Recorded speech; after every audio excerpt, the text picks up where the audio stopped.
Hello बच्चों, conservation of linear momentum इस topic से हमारा आज का जो टॉपिक है वो है example of variable mass situation. यहाँ पे हम करेंगे मोमेंटम। आपको पता है कि मास इनटू वेलोसिटी होता है। सिंपल मोमेंटम का जब आप पढ़ते हो तो फॉर्मूला है मास इनटू वेलोसिटी। अब मास इनटू वेलोसिटी में सपोज करते हैं कि मास जो है वो वैरी कर रहा है। अगर वैरी कर रहा है तो क्या होगा? अगर बॉडी में मास है, वेलोसिटी है, पर टाइम के साथ साथ मास में वेरिएशन आ रहा है तो क्या होगा? अगर वेलोसिटी में वेरिएशन है तो आपको पता है वेलोसिटी वो एक एक्सेलरेशन देता है, तो v/t एक्सेलरेशन होता है। तो अगर लेकिन मास में वेरिएशन आ रहा है तो क्या होगा? तो इस टॉपिक के अंदर ही हमारा एग्जांपल आता है रॉकेट प्रोपल्सन का, क्योंकि इसको हम इस मास जो वेरी कर रहा है इसको हम एक एग्जांपल से समझेंगे। वो एग्जांपल है रॉकेट प्रोपल्सन। रॉकेट आगे की तरफ कैसे बढ़ता है? आगे मीन्स कि ऊपर की तरफ, क्योंकि रॉकेट जब भी आपने देखा होगा कि ऐसे पटाखे जो भी चलाते हैं तो रॉकेट वो एक मीन्स कि छोटे फॉर्म में होता है, बड़े रॉकेट का छोटा फॉर्म में, तो वो ऊपर की तरफ जाता है। तो आखिर ये कौन सा ऐसा फोर्स है जो कि उसको ऊपर की तरफ ले जाता है, इसके बारे में हम पढ़ेंगे। तो यहाँ पे रॉकेट प्रोपल्सन के बारे में से रिलेट यहाँ पे कुछ क्वेश्चन दिया हुआ है। तो पहला है briefly describe the propulsion of a rocket. B, derive the expression for the velocity of a rocket at any time after being fired. What is meant by burned out speed of a rocket? D, also obtain expression for thrust on a rocket. अब इस एक topic के अंदर ये 4 main question हैं जो कि rocket propulsion से रिलेटेड हैं। पहला तो रॉकेट प्रोपल्सन ये ऊपर की तरफ जाता कैसे है, कैसे रॉकेट अपना स्पीड एक्सेलरेशन कैसे लेता है। दूसरा कि इसमें हमें एक्सप्रेशन डिराइव करना है वेलोसिटी का। रॉकेट अगर ऊपर की तरफ जा रहा है किसी भी स्पीड से तो उसका कुछ वेलोसिटी होगा, तो वो वेलोसिटी का स्पीड हमें डिराइव करना है।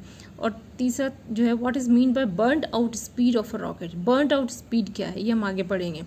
और इसमें चौथा है कि also obtain expression for thrust on a rocket.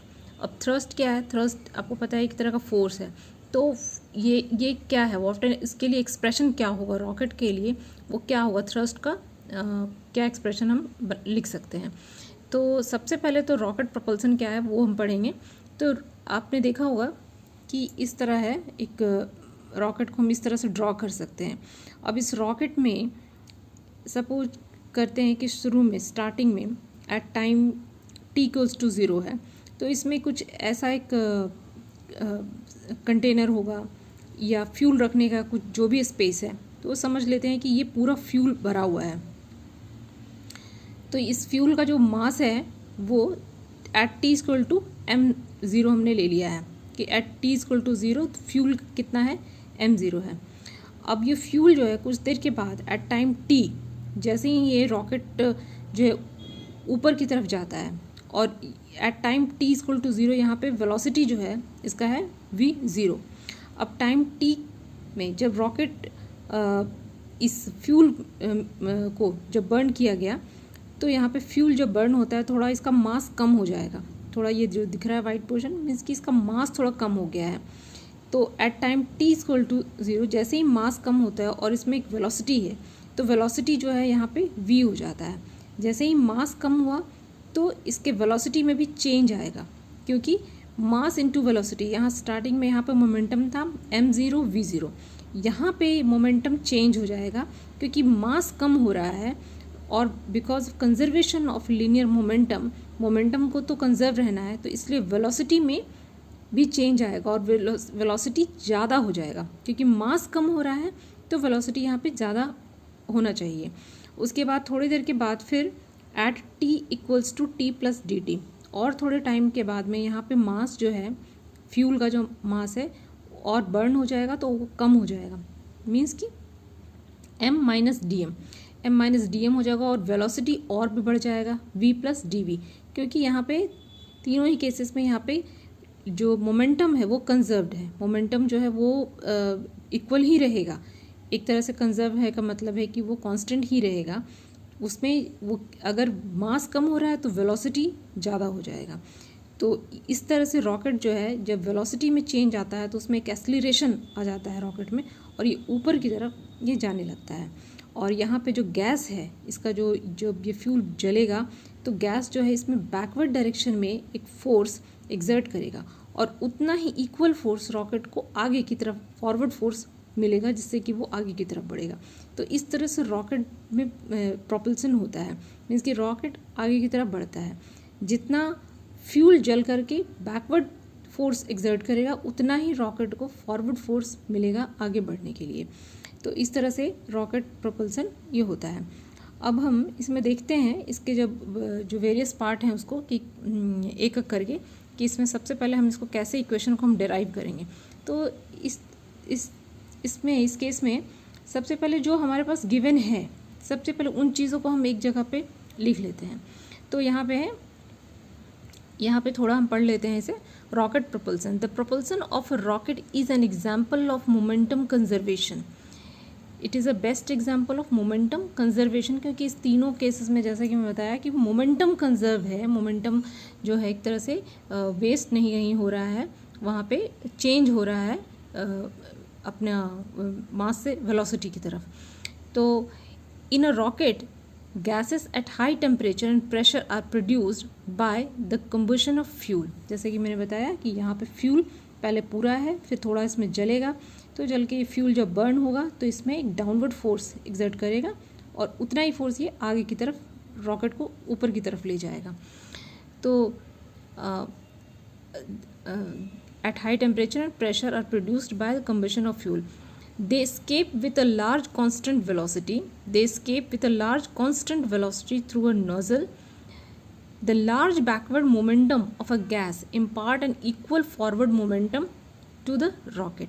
अब यहाँ पे एक छोटा एक नोज़ल होता है जिससे कि ये जो गैस जब बर्न होता है, फ्यूल जो है बर्न होता है, तो ये बहुत ज़्यादा गैस यहाँ से रिलीज़ होता है बहुत ही हाई प्रेशर में, बहुत ही हाई प्रेशर जो कि इस तरह से डाउनवर्ड डायरेक्शन में होता है और ठीक इतना ही प्रेशर रॉकेट को मिलता है आगे बढ़ने के लिए। उसी चीज़ को यहाँ पे लिखा गया है। The large backward momentum of a gas impart an equal forward momentum to the rocket, but due to decrease in the mass of rocket fuel system the acceleration of the rocket keeps on increasing. यहाँ पे जो लगातार मास यहाँ पे decrease होगा, इसलिए momentum को conserve रखने के लिए यहाँ पे वेलोसिटी में चेंज आएगा, वेलोसिटी लगातार बढ़ेगा मीन्स कि उसमें एक एक्सेलरेशन आ जाएगा और वो एक्सेलरेशन जो होगा वो रॉकेट को ऊपर की तरफ वो ले जाएगा। तो यहाँ पे मास है और एक्सेलरेशन आ गया, तो यहाँ पे यही जो है मास और एक्सेलरेशन मिल को इस रॉकेट को एक ड्राइविंग फोर्स की तरह काम करता है और वो ऊपर की तरफ रॉकेट को ले जाता है। तो यहाँ पे expression for the velocity gained by rocket, suppose at time t equals to 0 we have. सबसे पहले हम टाइम t इक्वल टू 0 पे क्या क्या है हमारे पास वो हम लिखेंगे। तो यहाँ पे हमारे पास में है m0 equal to initial mass of the rocket including that of fuel. तो यहाँ पे इनिशियल मास रॉकेट का लिख लिया है, वो है बेसिकली यहाँ पे फ्यूल जो है उसका रॉकेट के साथ में फ्यूल के साथ में ये मास लिखा हुआ है m0 और इनिशियल वेलोसिटी रॉकेट का क्या है v0। Suppose at time t equals to t we have mass of the rocket left v is equal to velocity acquired by the rocket। यहाँ पे चेंज हो गया, वेलोसिटी v0 से v हो गया और मास ऑफ द रॉकेट लेफ्ट। अब यहाँ पे जितना फ्यूल जल गया उसको छोड़ करके जो मास है वो है mass of the rocket. As the gases are escaping from the rocket we must have. अब यहाँ पे जैसे ही गैस निकल रहा है तो जाहिर सी बात है कि m जो है जो बचा हुआ फ्यूल है वो m0 से कम होगा। m is less than m0 and v जो वेलोसिटी है, जब ये मास कम हो रहा है तो वेलोसिटी ज़्यादा हो जाएगा, तो velocity v is greater than v0 हो जाएगा। Suppose in a small time interval of time dt, थोड़ी देर के बाद dt टाइम के बाद में जो dm small decrease in mass of rocket equal to mass exhaust gases that escape, mass of the exhaust gas that escape. अब यहाँ पे dm जो है वो क्या है कि small decrease in mass of rocket, यहाँ पे एट थोड़ी देर के बाद में m माइनस dm यहाँ पे फ्यूल यहाँ पे बचता है, क्योंकि dm जो है वो गैस एग्जॉस्ट हो चुका है और dv जो है corresponding small increase velocity of rocket और dv जो है वो थोड़ा इंक्रीज इन वेलोसिटी है। Vg the velocity of exhaust gas with respect to the earth. यहाँ जो Vg है, जो गैस बाहर की तरफ निकल रहा है, तो इसका जो वेलोसिटी है वो है Vg, क्योंकि ये इसका डायरेक्शन जो है उल्टा है। तो यहाँ पे आगे चल के हम देखेंगे कि इसके साथ में एक नेगेटिव साइन भी हम ऐड कर देते हैं। तो यहाँ पे बस ये समझना है कि ये Vg जो है, जो गैस बाहर, जो जलने के बाद जो गैस बाहर आ रहा है नोज़ल से बहुत ही हाई प्रेशर में, जो कि एक रॉकेट को एक अपवर्ड फोर्स दे रहा है, मतलब कि एक्शन रिएक्शन के वजह से इसमें, इस गैस में एक डाउनवर्ड फोर्स होगा, और जिसके बदले में उतना ही डाउनवर्ड फोर्स जो है रॉकेट को फॉरवर्ड आगे की तरफ ले, फॉरवर्ड फोर्स प्रोवाइड करेगा जो रॉकेट को आगे की तरफ ले जाएगा। तो यहाँ पे using the principle of conservation of linear momentum we get mass into velocity. ये इनिशियली क्या है, मास इनटू वेलोसिटी। तो ये मास इनटू वेलोसिटी को हम क्या लिखेंगे, m minus D M V plus D V. Means कि डी एम जो है वो फ्यूल जो है खर्च हुआ, और डी वी वेलोसिटी में इंक्रीज़ हुआ है, plus D M minus V G, plus कितना, ये डी एम जो फ्यूल जो खर्च हुआ, जला, उसकी जो वेलोसिटी है बाहर निकली, वो कुल मिला के हो जाएगा मास इनटू वेलोसिटी। ये मीन्स कि मास इनटू वेलोसिटी। अब इसी में थोड़ी देर के बाद जो चेंज होता है, वो डीएम फ्यूल जब जल जाता है, तो जलने के बाद डीएम फ्यूल का जो बाहर निकलता है उसका वेलोसिटी है वीजी, और उसके बाद जो मास है जो बचा यहाँ पे, जो फ्यूल जो बचा वो है m माइनस डी एम। तो m minus D M multiplied by v plus D V plus D M minus V G. ये कंप्लीट है, ये कंजर्वेशन ऑफ लीनियर मोमेंटम को ये दिखा रहा है। अब यहाँ पे here Vg is taken negative because gas escape downward as the rocket moves upward. यहाँ Vg का जो वेलोसिटी ऑफ एग्जॉस्ट गैसेस जो है, उसका जो वेलोसिटी है वो नेगेटिव दिखाया जा रहा है यहाँ पे, क्योंकि इसका डायरेक्शन जो है डाउनवर्ड डायरेक्शन में है। अब फ्रॉम वन इक्वेशन 1 जो है वो, ये इक्वेशन को 1 कहा गया है। From 1 we have M V equal to M V plus M D V minus D M V minus D M D V minus D M V G. यहाँ पे इन दोनों टर्म को आपस में मल्टीप्लाई किया गया है। तो M multiplied by V, M multiplied by D V minus D M multiplied by V minus D M multiplied by D V, इस तरह से करके इसको बिल्कुल एक्सपैंड करके इसको लिख दिया गया है। अब यहाँ पे ये जो टर्म है D M and D V, ये बहुत ही छोटा टर्म है। तो as D M and D V both are small, their product term can be neglected, इसको नेग्लेक्ट कर दिया गया है। अब बचा हमारे पास जो टर्म क्या बचा, M V and M V, ये कैंसिल आउट हो जाएगा, और हमारे पास M D V minus D V V D M D V minus D M V G, ये बच गया। अब इस टर्म को जब हम रीअरेंज करेंगे तो हम लिखेंगे एम डी वी के लिए लिखेंगे D M V plus V G, D M V plus V. If u is relative velocity of burnt gases with respect to rocket, then u is equal to velocity of burnt gases with respect to the earth minus velocity of the rocket with respect to the earth। यहाँ पे u जो है relative velocity है। Relative velocity क्या है कि यहाँ पे velocity of burn gases with respect to earth, जो कि क्या है minus V G, velocity of burn gases with respect to earth. ये जो बर्न गैसेस है, ये जो बाहर निकल रहा है, इसकी वेलोसिटी हम पहले ही देख चुके हैं, ये वीजी है, तो डाउनवर्ड डायरेक्शन में है तो माइनस वीजी लेना है। और उसके बाद minus velocity of rocket with respect to earth.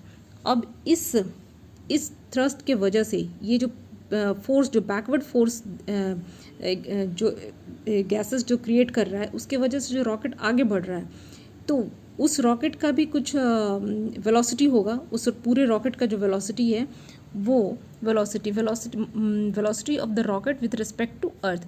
तो यहाँ पे ये एक रिलेटिव वेलोसिटी है, यू लिया गया है, velocity of burn gases with respect to earth and minus velocity of the rocket with respect to earth. तो एक गैस का वेलोसिटी लिया है माइनस रॉकेट का वेलोसिटी लिया है। तो यहाँ पे वो दोनों को जब माइनस कर देंगे तो ये हो जाएगा यू। तो U is equal to V, actually minus V G plus V है, तो वी जी प्लस वी को हम लिख सकते हैं माइनस यू। तो the negative sign show the downward direction of motion of gases. Negative sign जो है वो डाउनवर्ड डायरेक्शन को दिखा रहा है।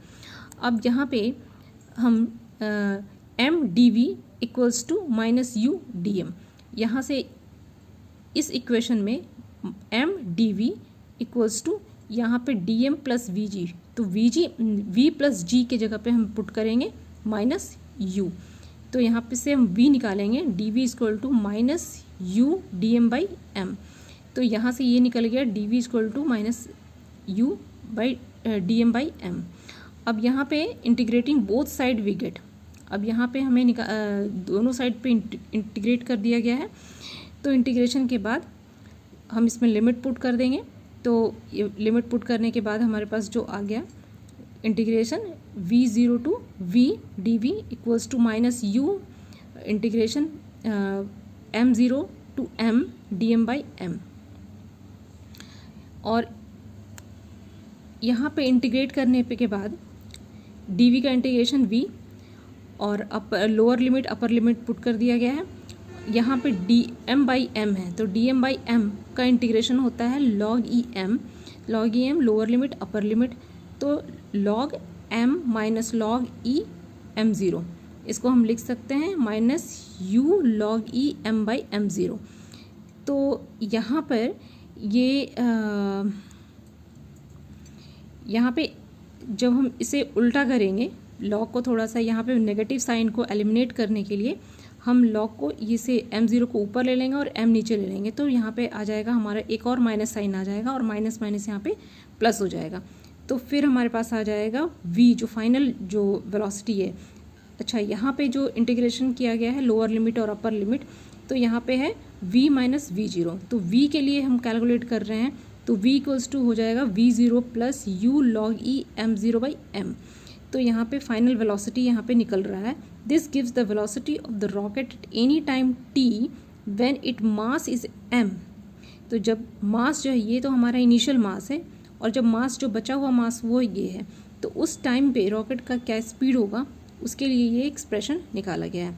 At time t equal to 0 v equal to 0, so v equal to U log E m0 by m, तो ये expression हमारा वेलोसिटी के लिए निकल जाता है। यहाँ पे इस एक्सप्रेशन से हम दो बातें कंक्लूड कर सकते हैं कि दस in the absence of any external force, the instantaneous velocity of the rocket is proportional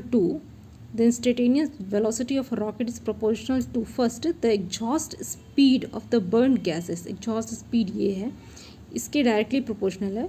और दूसरा कि the natural logarithm of the ratio of initial mass of the rocket to its mass at the instant, और ये natural logarithm के initial mass divided by जितना मास बचा हुआ है, रेस्ट मास जो जितना बचा हुआ है, द नेचुरल लॉगरिदम और ratio of initial mass of the rocket to the mass at the instant, जो उस पर्टिकुलर इंस्टेंट पे जितना मास बचा हुआ है उसके लॉगरिदमिक रेशियो के डायरेक्टली प्रोपोर्शनल ये होगा वेलोसिटी, जो वेलोसिटी है वो।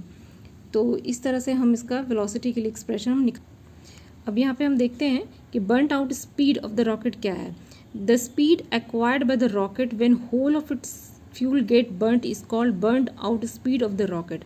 If mr is the residual mass of the rocket at that instant, then from equation 4 we get vb equals to v0 plus u log e m0 by mr।